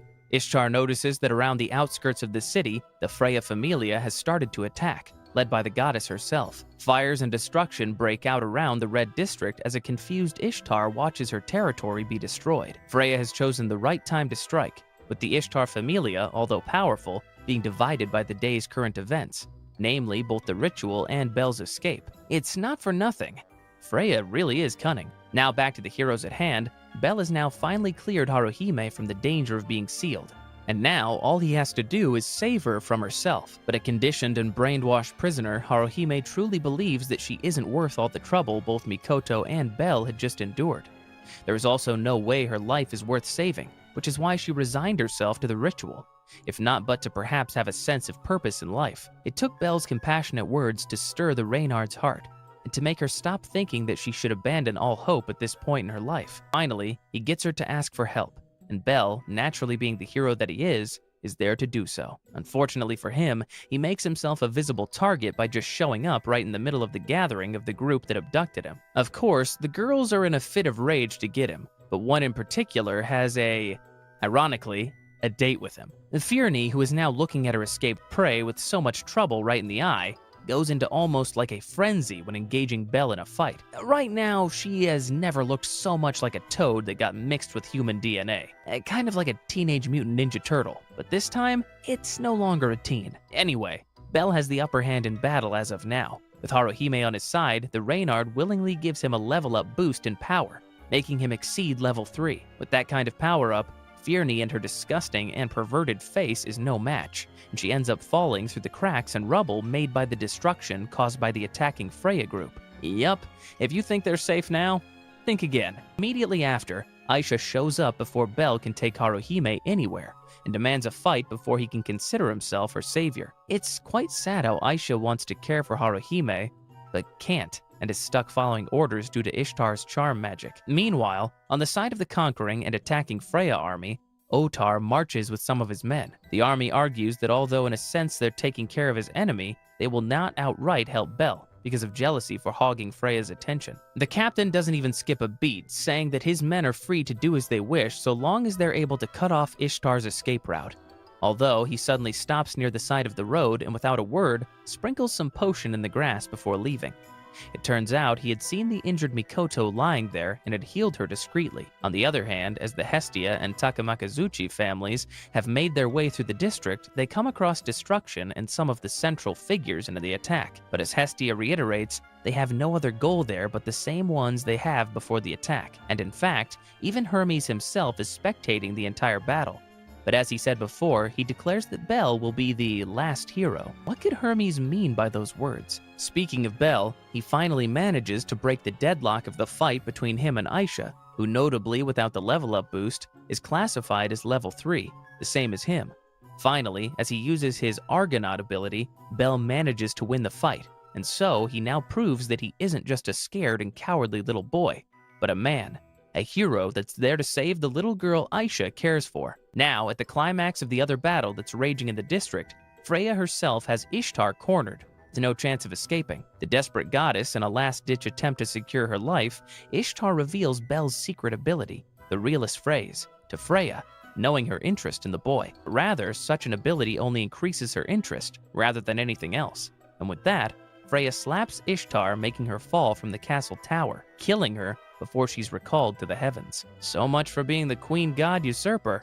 At the aftermath of the battle, Haruhime wakes, and seeing her hero and her become the damsel in distress, just like the tales they both enjoy, she thanks him, right as the familias of the two rescuers reunite and celebrate. Even after going through the war games, being caught up in a literal war between Freya and Ishtar, unfortunately, the troubles of the Hestia family aren't quite over. But to be more specific, this one is a problem for the entire country. The Rakian Empire, which is basically an enlarged army composed of the Ares Familia, marches on to war against Ororio. But even if the army is led by Ares himself, the soldiers are not even up to the quality of the adventurers guarding the borders of Rio, something that extremely infuriates the war god. Sooner than expected, his front line gets wiped out, without even facing Rio's soldiers, just their adventurers. So really, not that much of a problem. This means that Rio is still largely at peace at the very least, and the citizens are without a sliver of worry about the so-called invading army. This is especially true for the Hestia familia,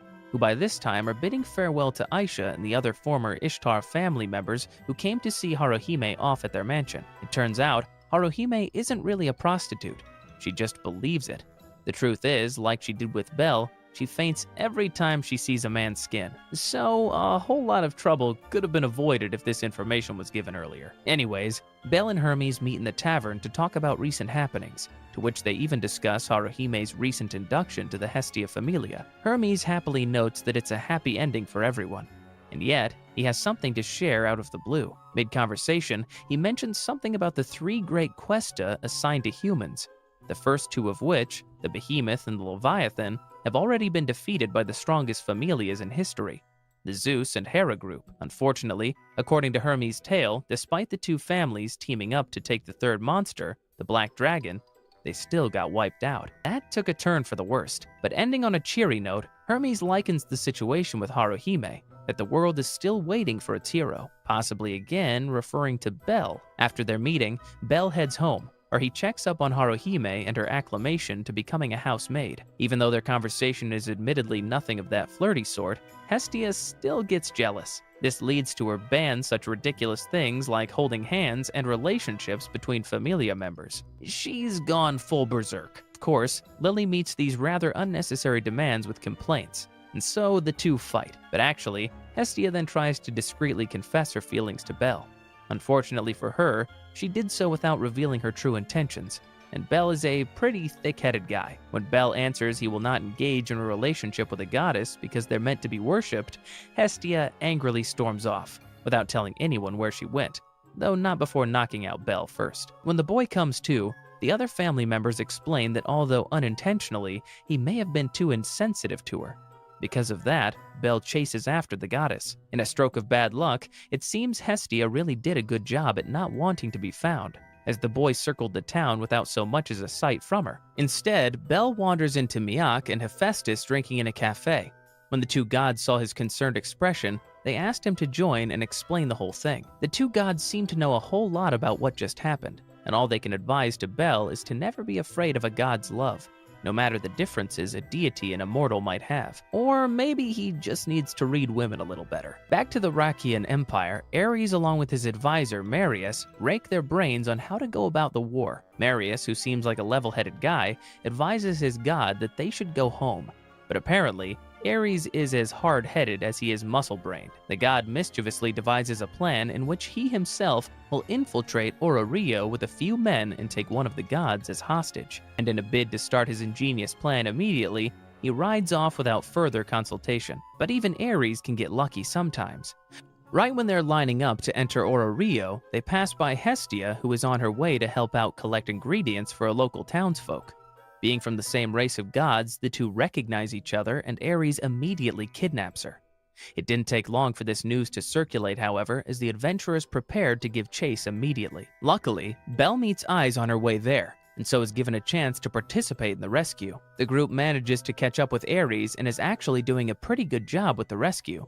That is, until Hestia accidentally falls into a large ravine, and both Belle and Eyes dive after her, with all 3 plunging into a river at the bottom of the cliff. Not to worry, the 3 survive the fall from the cliff, perhaps largely thanks to the body of water present. Hestia gains her consciousness unexpectedly in bed, with Belle at her side.